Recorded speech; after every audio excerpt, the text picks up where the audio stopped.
now in the news. A new bill proposed in Ohio on Wednesday aims to, quote unquote, drug test welfare applicants. The bill says that adults applying for cash assistance would need to fill out a questionnaire. Then people deemed likely to abuse drugs would be tested. Now, a positive reading would stop them from receiving welfare benefits for 6 months.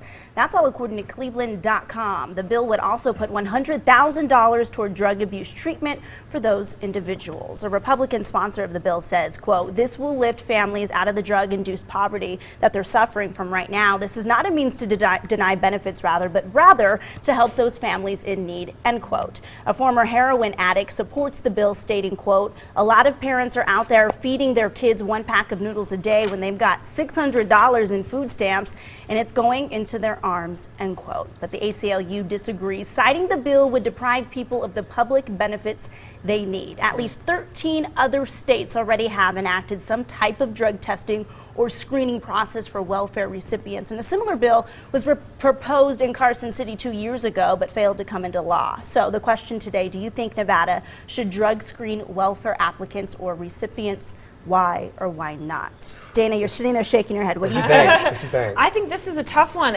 because, you know, the kids suffer if they have children. However, I think that we need to know so that we can get them the help that they need if there's rehabilitation available, because the problem is sometimes, you know, the programs get cut and there isn't enough room for everyone. And they're like, well, okay, you have a drug problem, but we can't help you.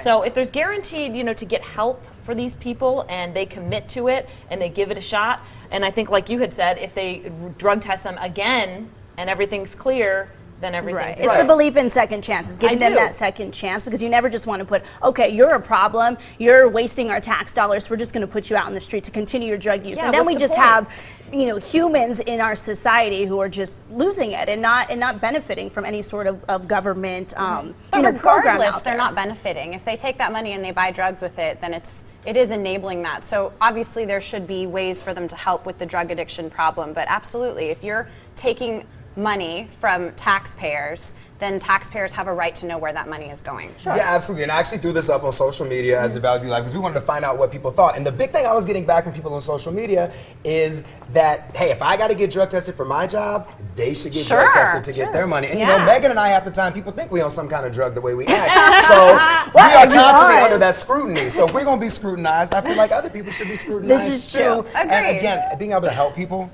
that's the biggest thing. So if we know you got a problem, then let's put those government programs in place for you. Let's be spending that money and breaking on the right things. Breaking the vicious cycle, right? Because if those drugs are in the families, the kids grow up in that kind of environment, then they get into drugs, and then it's just this vicious cycle. So absolutely. Well, also trending